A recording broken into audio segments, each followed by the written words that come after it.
welcome to Season 3 of The Lifestyle Chase, and I'm your host, Chris Little. This podcast features high performers who have found a way to live their best life while balancing their health, wellness, friends, and family. To help this podcast grow, please share it on social media, rate 5 stars, tell your friends, and check out the past 140 episodes and counting. You can follow me on Instagram at Christian Little and at The Lifestyle Chase. Thanks for listening. Let's get started. All right, so welcome to The Lifestyle Chase. I almost got logged out of my own Zoom account, so that's the first time that's happened. But I'd like to introduce you to my guest. Her name is Erin Murray. Hopefully I said everything right there. How are you doing today? I'm well, thank you. Thank you so much for having me on. It's been a long time coming. Just some backstory. I often consult with Kyle Dobbs for who I should have on the show. He's someone that I respect a great deal and trust basically with my life. So yep, absolutely. I feel the same way. if he says somebody should be on my podcast, they're going to be on my podcast, and it just takes a while to chase everybody down. But you've often gotten shout outs for your knowledge on nutrition. So just to introduce you to my guest, to my audience, I should say, a lot of my audience will be unfamiliar with you. Who are you? What do you do? What are you all about? Good question.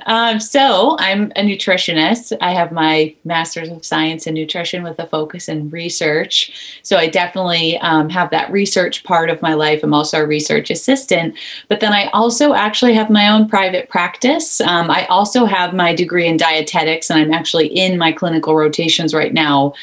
So I'm not currently performing medical nutrition therapy or anything of that nature. So all the way up until this moment, my education has been research, nutrition science, and then coaching people nutritionally and health coaching and behavior change. And then treatment itself will be coming once I have that RD designation. Because here in the US, we have to have that if we want to treat medically.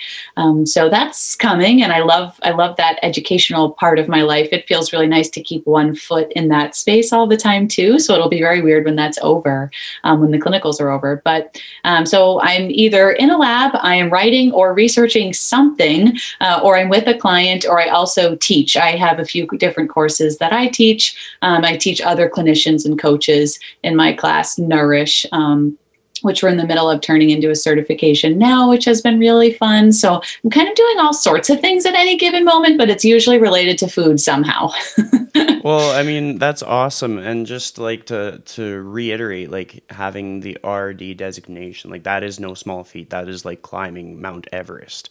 It's felt like it. Like I've had some very highly qualified nutrition professionals, and I've listened back to the episode, and I thought like I really didn't promote them as much as I could have, like with how much effort it takes to go through that whole process. Dan Feldman was a recent guest who was on the show. He climbed Mount Everest to kind of get his credentials. Like just to point out the contrast that like for myself, I have precision nutrition. That's just like dipping one toe in the water. For yourself with what you have, like that is what is so amazing about having people on the show, because I can expose my audience to a greater scope of knowledge, just a better backbone as far as nutrition goes, which is what had me excited to have you on the show, because you're kind of like a choo-choo train, just like trudging along despite no matter what obstacles get in your way. That's right. Thank you. So oftentimes I take people back a few years to kind of like get to know them a bit better. If you went back to grade 10, just a random guess, where would that take you? What was life like then? Oh man, actually, this is kind of funny.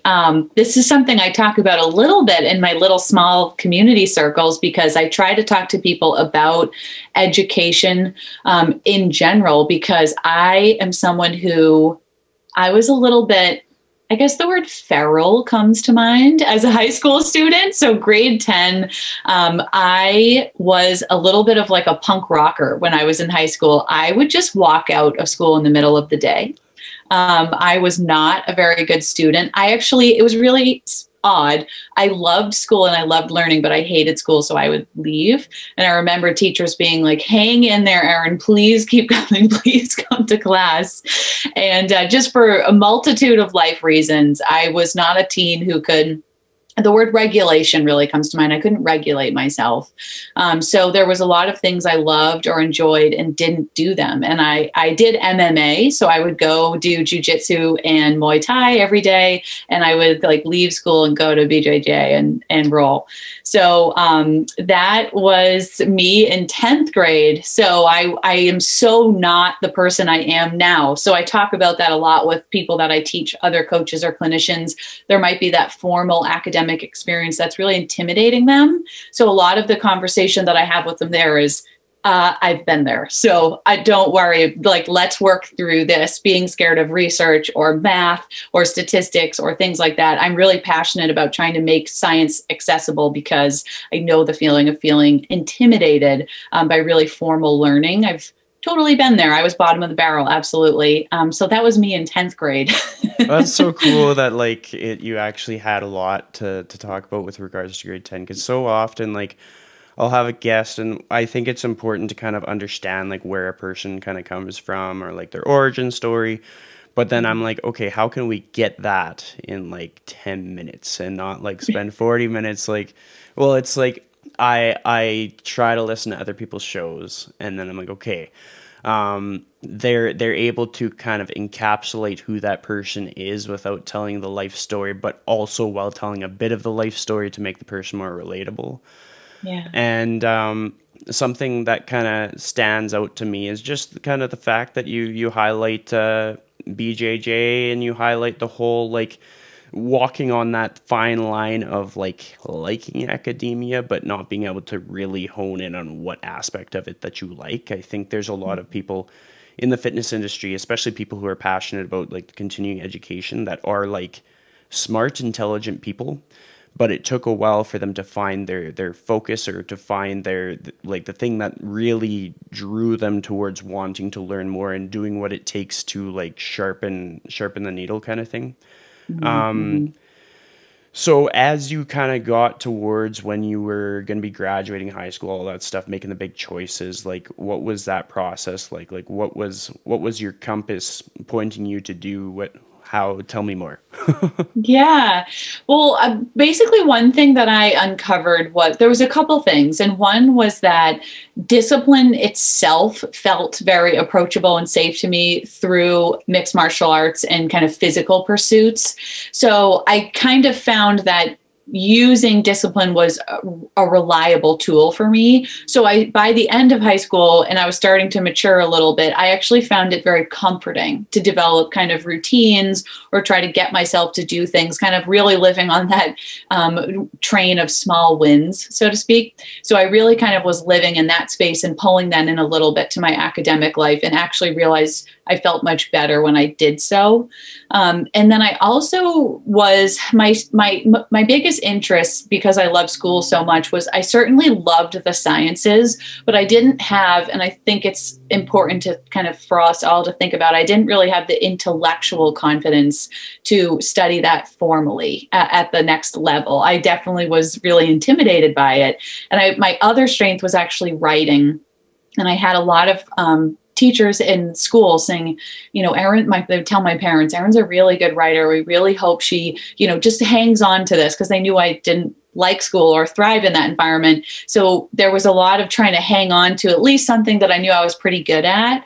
And I actually got asked to apply to this program to study at Oxford University in England, and to study Oxford fantasists. And I loved that topic so much. I was totally a bookworm. I would kind of blow through books all through high school. I kind of was a major consumer. I remember I had a book light and I'd be in bed. It would be 3 a.m. and I would just be turning through pages. So the writing felt at least approachable to me. So I said, what the heck? And I applied to the program at Oxford. And so I ended up studying there for my summer after high school. And then I went right into a writing degree thereafter. So Oxford was kind of my little launch pad to study writing, publishing, and literature formally. And that's actually what my undergraduate degree is in. That is cool. Like, I mean, you talked about the whole like reading with a reading light, and I was like, yeah, like I used to do that. And it's just it's neat how certain little habits kind of unearth themselves and what we're capable of down the road, Yeah. sort of thing. And just to kind of expand on that a bit more, like I think a lot of people kind of get in their own way when it comes to like progressing their career, sort of thing. Hmm. Like oftentimes we're like, oh man, we can't do that because it's too tough, or we can't do that because it's too scary. And being surrounded by the right people can kind of help with that, whether it be like the right teachers, supportive family or friends, or just mentors along the way. Hmm. For yourself, who have been like three key mentors or role models that kind of helped you in your early years, or even just in the past couple of years? Ooh, good question. That's a really good question. I feel like something that I've really always wished was to actually have a mentor. I actually was just talking about this with someone the other day because I was saying I've never really had one, and gosh, it would have been nice to. So I would say what I did instead was pull inspiration from people. As you mentioned there, like, did you have someone who at least inspired? Absolutely. I think that was a little bit more where I landed. I always kind of was working for myself, and then in school and then work. And I was always with people who did things differently than me. Like everyone at the gym, no one at the gym was a writer, but they were amazing at their discipline and the way they trained, or the martial arts that they focused on. So I would kind of find people inspiring and pull pieces from them, I would say. And then in graduate school, in this nutrition science setting, I definitely had professors who were totally inspiring to me. And then there, I found a little bit more mentorship. And I think one of the coolest things for me that inspired me a lot was at that kind of that highest level of science, you see this brilliant person in front of the room lecturing, and they'll absolutely say to a question, I don't know. I'm not sure I know the answer to that. Let me look. And I remembered feeling like so relieved that you actually don't have to know everything, and a very good scientist doesn't pretend to. And I found that low ego, high learning environment really inspiring. So the voices and minds in that space, absolutely, a handful of professors over the years were so inspiring to me in that regard. And it's something I really try to focus on because I saw how effective that was to getting to higher and higher levels. So I keep them in mind, absolutely.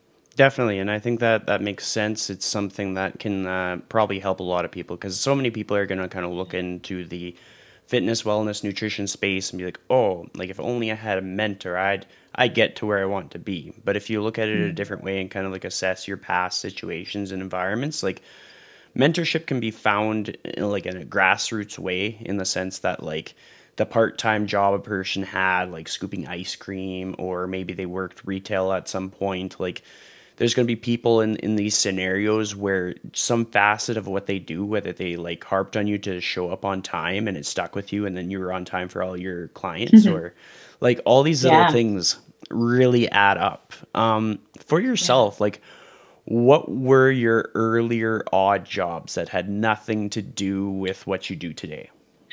Good question. Also, oh my gosh, you've got good questions today. I have worked so much. You would laugh if you saw my full resume. I started my first business when I was 12.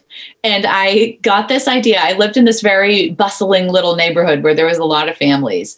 And my friend and I were so we were going into eighth grade. Yeah, I think that's the year this was. So it was the summer after seventh grade. So not legally able to work, but I would babysit all the time for moms around the neighborhood. And even if they were home, they'd say, Erin, can you just come by for couple hours? I need to get some stuff done, whatever it was. I'll be home, but you just hang with the kids. And so then I got this idea, well, what if I had a little camp and everyone in the neighborhood paid me $25 a day? And my friend and I made this camp, and we made flyers, and we went around, we advertised to everyone, and we got this like litany of little kids. And I had a trampoline and a tree fort in my yard, and she had other stuff. And we got all these kids together, and we took them all day for a couple weeks. And I ended up making a couple $1,000s, and I bought all my back to school clothes, all my binders. I thought I was a big shot. So that was kind of my first big gig. And I was always babysitting. And then when I was 13, I was a bus person at a country club near me. So I used to clean tables, bussing tables, cleaning plates, washing plates. So kind of bussing and dishwashing. And then all through high school, I worked in like ice cream shops in the summers, country clubs. My family owned a cafe. Then by the end of high school, I was the manager of a cafe. So I had actually employees and staffing and ordering and all that madness that goes along with food service. For those who have worked in food service, you know, it's absolutely nuts. And then through my undergrad, I still was working at the cafe, but I also learned a lot about media. I was just, as the writer, I think it was that writing piece, learning about social media and blogging and Facebook was really interesting to me. So I actually had this little company and I had clients in the Boston area where I handled all their social media, their websites, their Facebook pages, their Twitters, things like that. So I had a handful of clients and all through my undergrad and put myself through my undergrad with that. And then I also ran this, I was one of the editors for a travel app. So they wrote travel articles and booked hotels. They were kind of an interface with a bunch of different hotels. So I was a writer and editor for that. And then I also worked for a magazine. I drove to Cape Cod one day a week and I wrote and was the assistant editor at Cape Cod Life and Cape Cod Home, assistant editing at Cape Cod Home. So I was writing all the time and then just kept managing media and actually was still doing some of that as I went into grad school and then just kind of kept going from there. I also was a CrossFit coach. And then I started having behavior change clients. I had personal training clients. I taught like bodyweight CrossFit classes in my barn every morning at 5 a.m. and a handful of women would come. So kind of all over the place with the jobs. Well, it's important to showcase that. Like lately, I've been really like hyping up the fact that if somebody's in the position to get like an out of industry job, it is to their benefit. Like they're going to have to put ego aside. It is to a person's benefit to find something that is completely out of the industry. Like I'll share an example. Like for the last like 2+ years, I've actually been a social media manager as well. And so I love it. It's like when you're talking about it, I was like, that's perfect. That's a great connecting piece because like it's helped me to kind of understand things through the lens of people who are not in the fitness echo chamber. Yeah. And it's helped me to understand like where, like sometimes people think that their shit doesn't stink and they think that they can say anything that they want and that's going to go over smooth. But if anything teaches you that like you gotta like watch your biases and like be open to feedback, it is having to be the voice of like 5 to 10 different brands every day kind of thing and being able to market to like completely different niches and then like flip that switch and then just go right back into fitness. I've just found that to be very helpful. So I'm hoping that like, because I have grown to assume that there are probably a few new trainers that listen to my podcast. I'm not quite sure. So if anybody's out there, please message me. But like, if anybody's frustrated with their career and they're like, oh man, like I have to go find some supplemental income, that is not a bad thing. Like most people who have done those odd jobs or just like things that shape their character, shape their habits, those are beneficial. That is a thing that will help your career more than hinder your career. Totally agree with that. Yeah. And like your babysitter hustle was like next level. Like, I mean, it's like to find a way to scale that out at that age, I'm like, genius. Like, holy crap. It's so funny that we did that. I look back and laugh about that all the time. I think I was definitely drawn towards working for myself. And now I do that. I think I really like kind of making my own rules. Maybe that's why I was a little bit of a disaster of a teenager, but like the time constraints of 7 a.m. to 2 p.m. at high school didn't seem to work for me. Maybe that was related. But I totally agree. Doing different jobs, I think is really important. You really kind of expand your framework, and even to look at media or communications for another field, you start realizing well, how do I communicate a message? Even if it's not a fitness or a food related message, messaging is actually something to think about. What do my words mean? And then we can bring that back into food and fitness and realize that we can assess and alter our language with a lot more skill and tact than just being fitness people who are kind of like blowing a whistle at everyone and telling them to do another push-up. It's really interesting to mix those skills. I totally agree with you there. Definitely. Now we're going to like jump into a totally different topic altogether. And this is just with regards to just like resiliency through your career. I mean, like a lot of people have their ups and downs. They like many people in our industry struggle to like balance like work and play. Throughout your career, has there ever been a time when you just like were completely burnt out? And what was that time like, if you can kind of think of something? Oh yeah, I would say I sadly probably need help with this, so I'm not the voice of reason on work-life balance. I have had a lot of burnout, but I used to joke with some of my friends in school because the didactic program in dietetics and the master's are actually two different degrees, and I was working full time. And so we would be in the lab all night sometimes. There'd be literally like organs on the table. We'd be studying stuff and we'd have some big lab practical. The next day, people would be crying in the lab thinking like, I don't know if I'm going to pass this tomorrow. And our joke in grad school was, I need to have a nervous breakdown, but I don't have time to have one. And we just felt that way all the time. And I also, the working full time for myself, this whole past year was for myself, but prior to that was also for others. I definitely have had a few moments where I thought, even kind of it's rising in my body that I literally can't do this much work. I have truly, literally run out of hours in the day. And I've had moments where I'm a little bit more of a physical person. So I keep thinking I'm fine, but then something really happens in my body and I'm like, oh, I'm really not that fine. So I would more so kind of feel it physically and then realize I have to learn to say no to something. And I would say actually, to be totally honest and transparent, it's really just this past spring that I had such full schedule that I made a wait list in my private practice. And I said, I literally can't get another body in my Zoom room in this week anymore. So it was the first time I made a wait list, and I got asked to help teach some things or get brought in on some products where I had to say, thank you so much for thinking of me, but I'm not able to do so at this time.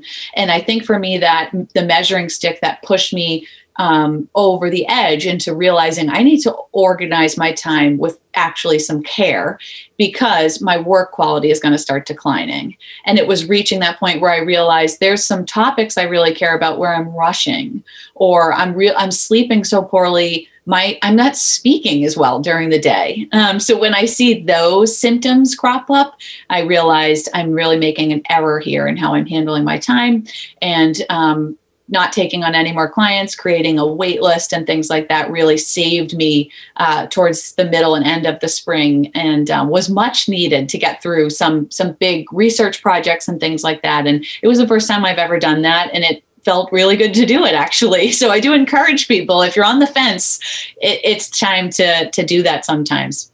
Definitely. I mean, like, that's something that hopefully people will kind of hear and apply to their own situation. Like, something that was helpful for me, I think it was like a year and a half ago, I was feeling just completely run down. And one of my friends recommended the book, I think it's called Essentialism by Greg McKeown. And it kind of taught me to really assess what was going on in my life. Because like a lot of people feel like they have to set their boundaries when they are just crazy busy, because they're looking on social media and comparing themselves with somebody else. But the truth is, like, it's kind of like you can't get good at one thing if you're doing 5 things at once.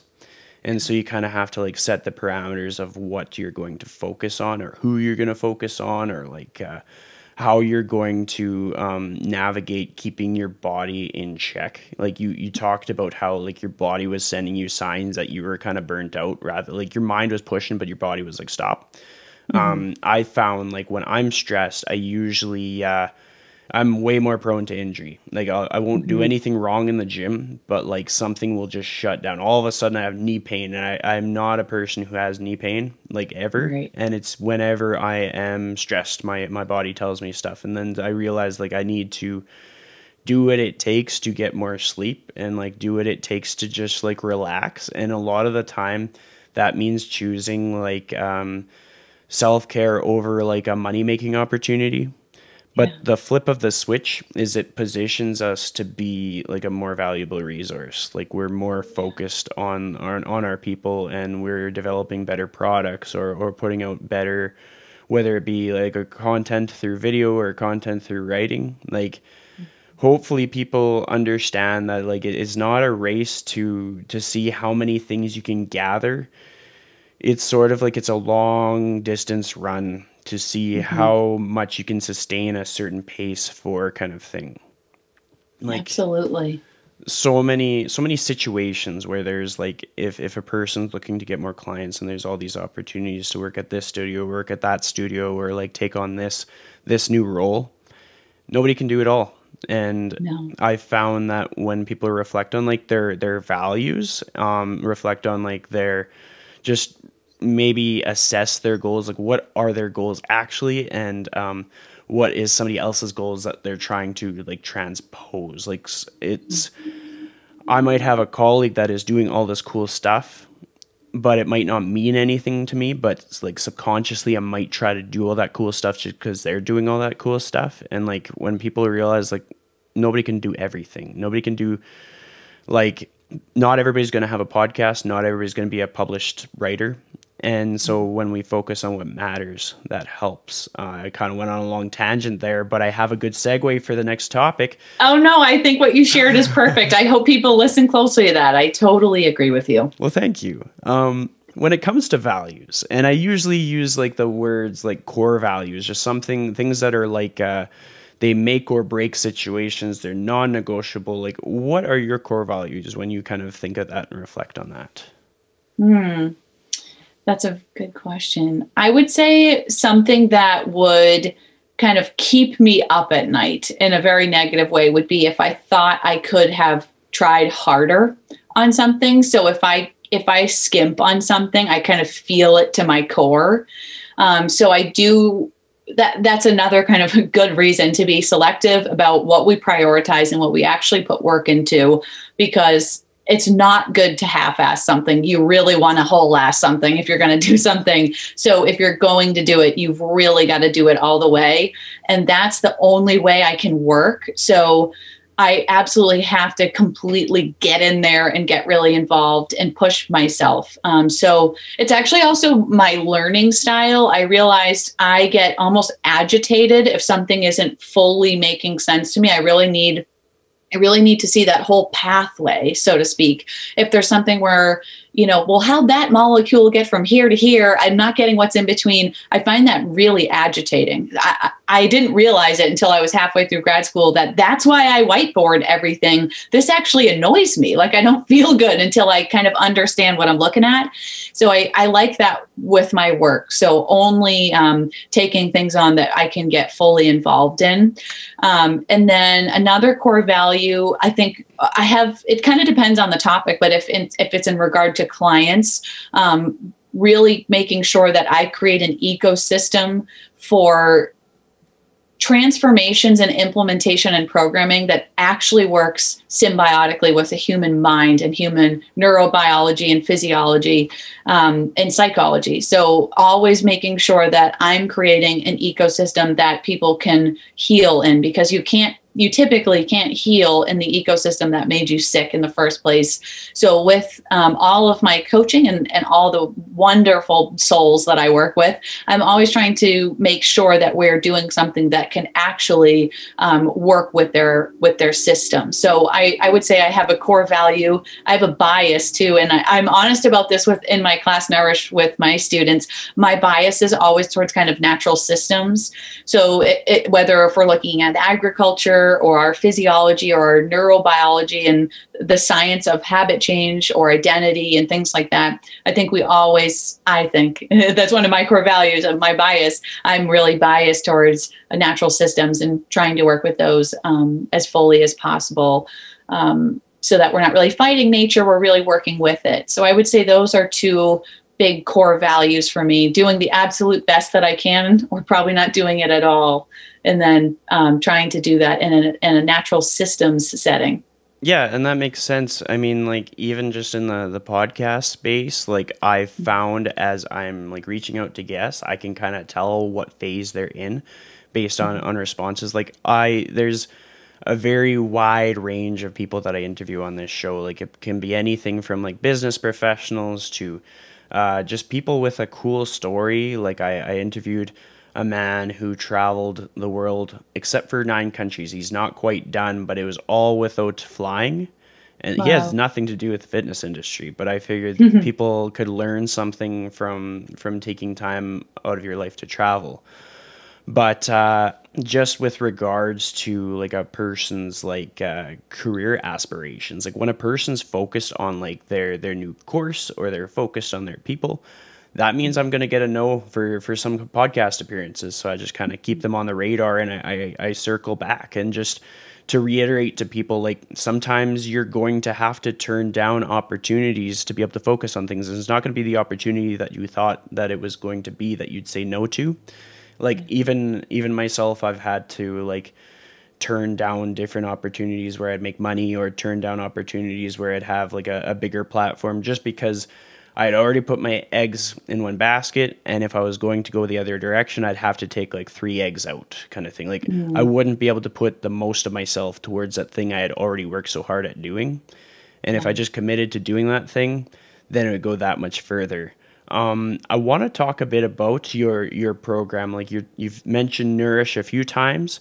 So just kind of like, tell me how it came to be and what you're most proud of with what it offers to people.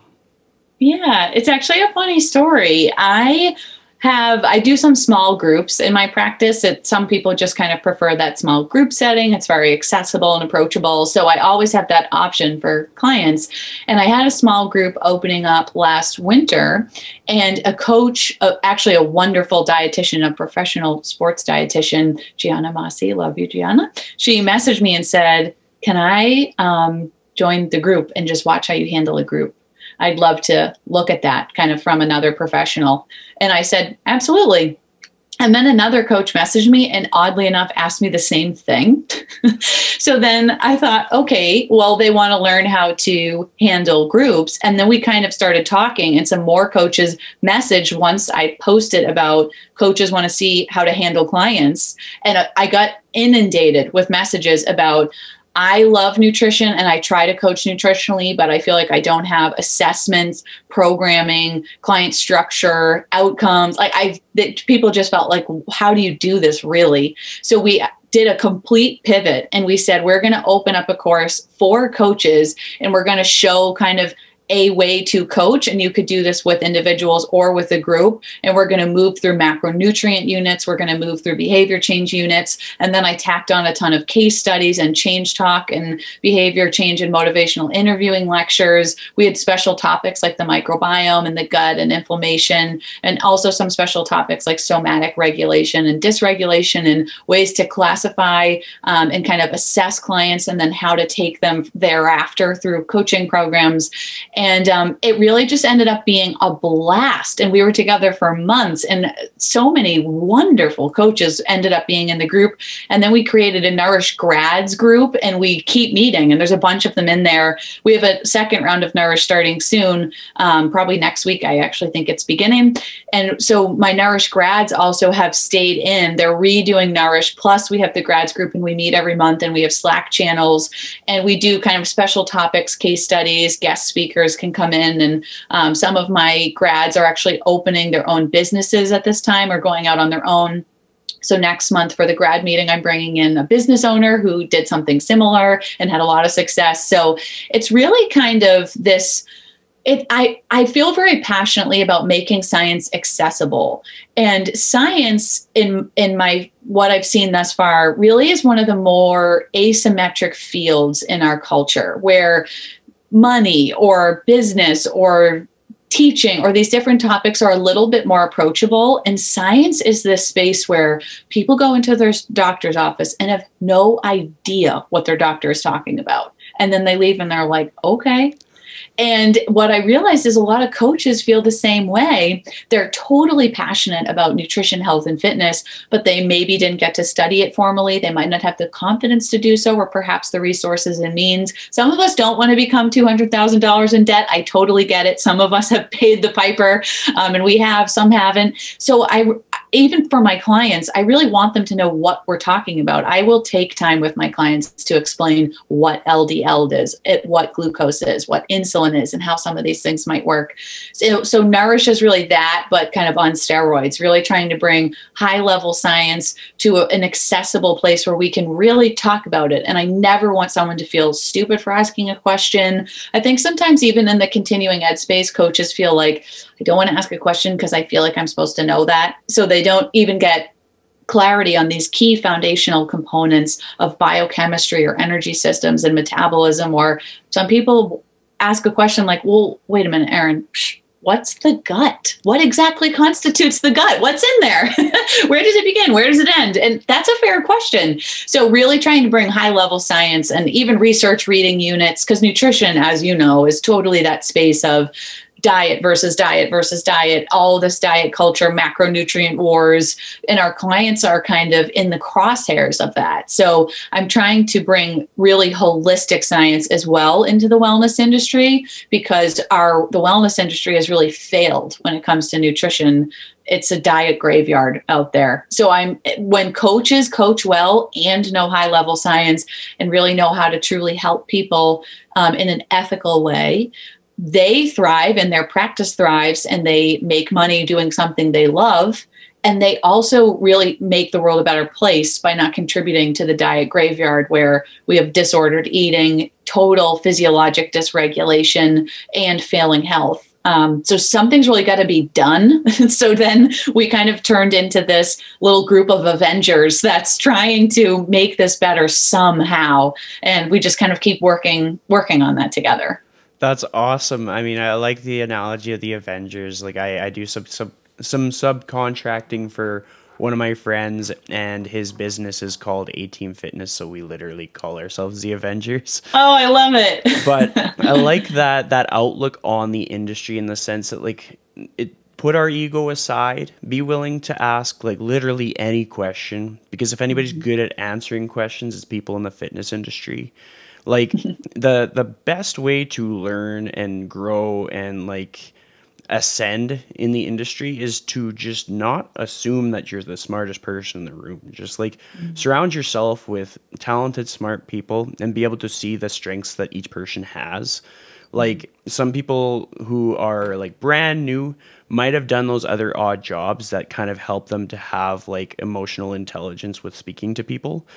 And some people have been in it for decades, and they might save you from making like a huge, horrendous mistake, like just not listening to what a client's actually trying to say. Like there's so many times I reflect on like interactions with people. I'm like, I really could have said that differently. And if I just like stopped talking and just started listening, I might have had a better outcome that like a wise person could have shown me right away. I've always been curious with your Instagram handle. Like, where did that come from? Because it's catchy, and it does kind of like describe what you sort of bring to your social media in some way, shape, or form. So tell me more.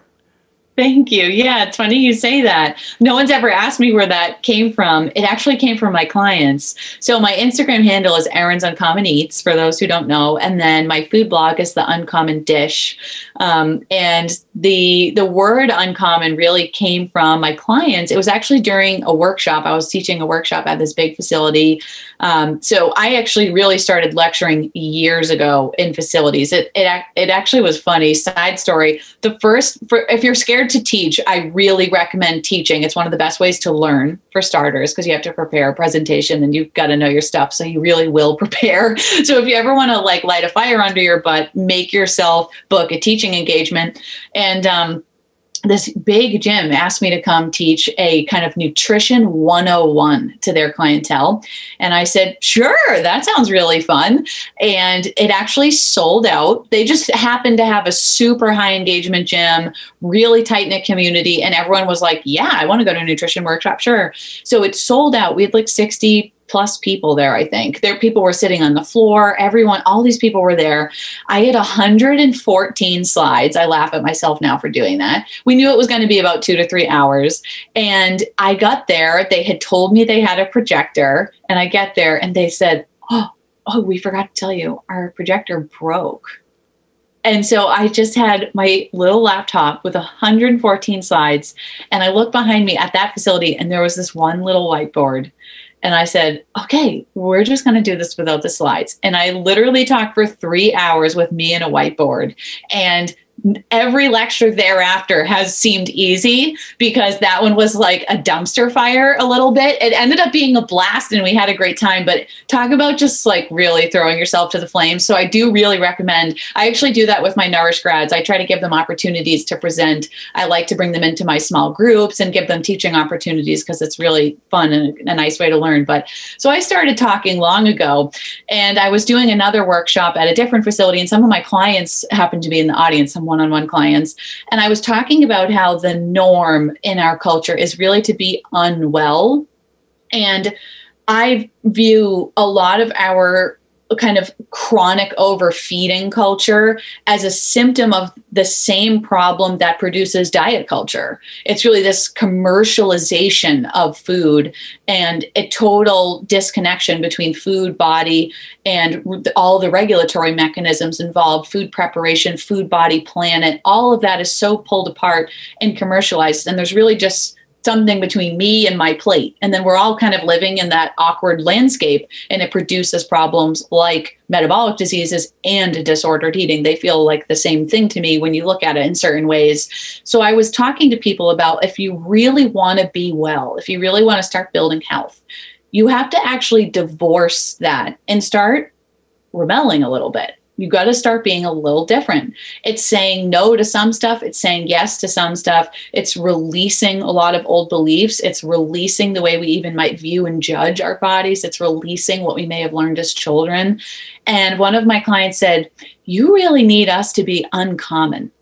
And I said, actually, yeah, I really need you to be uncommon if we're going to get well. And I'm telling you also, when I say that word uncommon, I'm telling you that this is not going to be easy. You are in a setting that doesn't foster wellness. So I know that this is going to be hard, but I don't want you to be another data point that's suffering. So we're going to have to go over here, and it's this whole other thing. So you're really going to be a little bit of a rebel. And then eating uncommon and being uncommon and thinking in uncommon terms all about our health and body became this little theme with all my community. And then so it just kind of kept blooming from there. That's awesome. And it kind of like with how you describe your whole philosophy on nutrition, it sort of correlates with some things that I've observed over the time that I've followed you. Do you do a lot of gardening? Like it seems like you're producing a lot of your own food. Like expand more on that if you would. Yeah, it's funny. My clients sometimes are like, "Hey, can I swing by?" I actually have like a huge garden. I think it's 50 by 50 feet. So we're producing food kind of from June to October. I've got all types of lettuces and herbs, carrots, corn, pumpkins, watermelons. You name it, I've got it. And I've got 40 chickens. So we have all of our own eggs. Last year we did a round of meat birds. And then my family also all hunts and fishes. So we've got fish, venison in the freezer, fresh eggs, and all of our veggies. I really want to have a small farm one day. So I'm working on it. But right now it's just a big old garden. That's awesome. I think it's important to kind of showcase that. Like my best nutrition has been when I've just basically eaten off my parents' farm.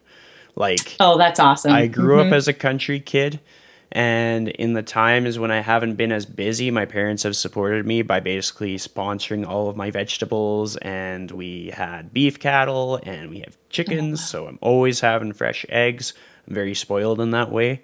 It's awesome, right? They taste so different. Yeah, it's night and day. I think I saw in your story recently, or somebody's story. I know that I've seen many people showcase the difference between store-bought eggs and like actually like farm-raised chickens, like where either they have more room to roam or they're just getting different nutrients themselves. It's night and day. Like it's almost like having two eggs instead of one egg as far as like nutrient density goes and like satiety goes. And it's just so cool. And so I like that philosophy with it all because it does simply makes life a bit more like it makes you not have to think so hard. Like whether it be that a person in an urban area is just making a habit of going to a farmer's market to kind of imagine that they're on a farm, or whether a person happens to expand their network and they're able to visit a local farm and buy that way. And it's not that it needs to be all hippy dippy, but it certainly simplifies finding your nutrients. It makes it so that you don't have to overthink like, well, how am I going to supplement? Well, you may not need to supplement if you're getting a lot of vegetables and a lot of just grassroots sources of nutrition. Absolutely. When you're thinking about goals and stuff, like you alluded to how you'd like to have a big farm, like how do you map that out in your mind? Because that's kind of relatable for me. I don't know if I'll always live in the city. I kind of like that whole like balanced lifestyle, having lots of room to run around and stuff. Like how do you map that out for yourself? Because that's a pretty big goal for anybody kind of thing. Yeah, it's definitely a little bit, it's a lot to look at. For me, I'd love to. So I'm in the New England area, and we do have lots of old farms around here. So there's actually a lot of land just sitting there, which is really interesting. But I also am really, really passionate and interested in regenerative agriculture that can sequester carbon. And I think that this is a beautiful science that we're just kind of scratching the top of, so to speak. And there's wonderful scientists and farmers really pioneering that movement. And I think that even if it were to be on this small scale, there's some really beautiful operations in New England that are producing regeneratively farmed produce and protein. So I look ahead knowing that I have this private practice that I'm so grateful for. My fiance is actually opening a facility. He's a physical therapist. He has a new facility. I actually just got some new construction pictures of it today. So he's having his facility and this wonderful team. They're opening soon. So I know I'll be here in New England, certainly not going anywhere. So because actually most of my clients are in other states, because I'm on Zoom all the time now, most of my people don't even actually live near me now, which is really interesting. I can kind of go anywhere. So I don't mind if I'm a ways outside the city. So I look at some of these older kind of abandoned or quiet farms, or they've been in families for a really long time and no one's really using the land anymore. So he and I look at old farms a lot and just kind of daydream about, what could we really do with X amount of acres? How many cattle can you have per acre if you're going to do this regeneratively? So there's actually some pretty intense math and thought that has to go into a regenerative production. But we noodle around with that a lot. And so I would definitely have to create a stepwise plan for doing so. And so I hope one day to get to that moment. Definitely. I mean, I kind of put you on the spot there with like making you think about that, but I think it's important for people to be able to reflect on that. If they don't have like a big, like worthy goal in mind, it's kind of hard to stay on track. Like when a person's completing an academic program that takes the course of like 4 to sometimes 10 years, like depending on like what they are doing. Like I have a lot of doctor friends, and it just like, I am dumbfounded by how they're able to like stay the course for that long, despite everything that's going to be happening in like their personal life and their social life and their health and their wellness. Like they're humans like anybody else. But if they don't have that big goal in mind, it's really hard to stick to it. And that's kind of why like goal setting gets so much hype within like the whole wellness industry, like everything that comes from it, like Lululemon puts on their vision and goals thing all the time. It's important, and it's only going to work if it's something that's deeply meaningful to a person, because otherwise it's easy for us to give up on ourselves. Totally. And consistency just, it wins. So 1% better every day, 1% closer towards something. It's definitely, life is really a game of small action steps. So once there's that plan way off in the distance, that's really about, well, what am I doing today that's working towards that moment? So once something is mapped out, you got to take those baby steps. Absolutely. Totally. So people might be intrigued as to the program that you spoke about or anything that you're offering. Like, let's say someone wanted to join in on like the Nourish program. Like, what would be like the steps for them to get started on that? Aside from just following you on social media, what would you say that they should do if they want to get more involved or learn from you? Yeah, absolutely. They can follow me. They can DM me. You also can visit erinmurraywellness.com. There's a Nourish page there. There's nutrition applications if someone wants to work with me. So really, I just kind of take that first touch point with someone, and then we go from there. So I email with people directly, and we get them into whichever program they prefer or get them involved. Nourish, the next round of Nourish is actually starting next week. So if someone did want to hop in, I would absolutely welcome them. We are starting, so definitely message me quickly. I don't know if this will even be out by the time we start, which is totally fine. But if someone was really interested, they can always email me, Erin@erinmurraywellness.com. I'm happy to chat, point someone in the right direction, get them into a group, or get them resources for something they are interested in, even if it's not with me. Always happy to talk about this stuff. Definitely. And like, I mean, you're in luck because while it's being live produced now, it'll be published in the next 3 hours. So I'm like that. Wow. I'm that one podcast that actually releases same day. I have so many friends that they record one day and then they publish the next week. And it's tricky for like talking about things that are coming out.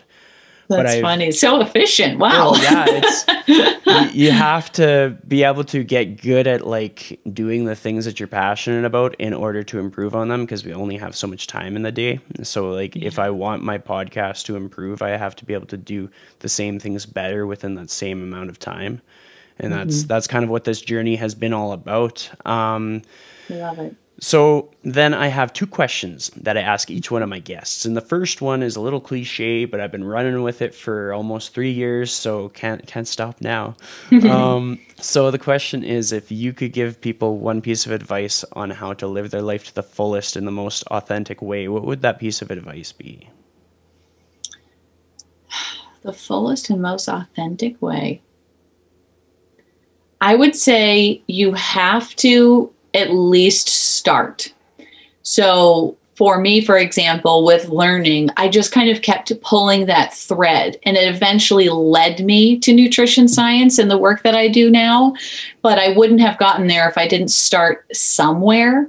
I think a lot of times we feel like we have to set kind of a perfect goal and know exactly what we want to achieve, and then we will start, or we'll really start when we're ready to start. And I more so think that we actually should start like yesterday, and then as we go and really commit to this process, things kind of keep revealing themselves. So a lot of work is also exploratory, and that's okay. I think it can be useful to kind of give yourself that green light to work and figure it out, so to speak, as you go. I think that's really normal, even though we think that's not how things work. There's no really such thing as a perfect plan. So kind of just get started doing something that excites you and will get you out of bed. And that might not be what you're doing in 10 years from now. And I think that that's okay. That's important. I think there's a lot of different ways that a person can look at that, whether it be in like their personal aspirations or their career aspirations. Like, you're never going to be ready. Like, you just got to start. Yep. The second question, this one, you're going to give a challenge to my audience, something unique to you that you're passionate about that you think would genuinely improve their lives, whether it be today or a week from now or over the course of years. So if you were to give a challenge, what would it be? Cook more at home. Definitely. Just interacting with your food, touching your food, selecting your food, eating at home, cooking at home, sharing it, eating, then taking it outside and sitting outside in the sunlight and eating your food. I think that there's a lot of regulatory mechanisms that we've lost in this modern life where food suddenly arrives and we didn't see it coming and we didn't prepare it and all of a sudden it's in front of us.